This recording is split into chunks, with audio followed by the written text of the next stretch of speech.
O'zbekistonda bir bola chiqibdi, Taysonman deydi. Men Taysonman, men.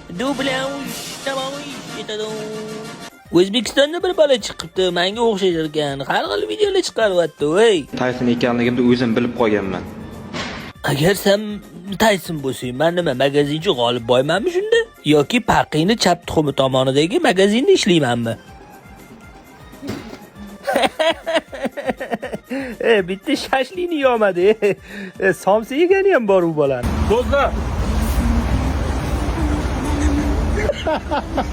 Somsa yeyman deb og'zini kuydirib o'tiribdi. Men mayli indamadim, lekin yana har xil videolar chiqaryapti u bola. men venam aytmas-ku sizlarga to'g'ilib qolsam, banday musulmon ya. Men buni ham aytmas-ku sizlarga. Eng alam qiladigani uni Hindga o'xshatishgani bor-ku. Hind emas u bola, Hindga o'xshatib yotishibdi. Endi Hindga chiqaryapsizlar. Bunisi oshib pishdi do'stlar. Eng dahshati u meni mashhur qilgan ekanmish. Boks qiroli Mike Tayson ham hozir trend bo'lib ketdi O'zbekistonda.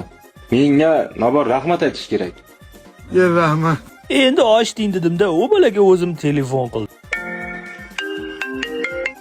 Assalomu alaykum. Qalaysan, jiyan, yaxshimisan? Ha, zo'rmisiz? Agar men haqimda yana nimadir gap bo'ladigan bo'lsa, boshingni yorib qo'yaman, aytib qo'y, tushundingmi? Rahmat, joningiz omonmisiz?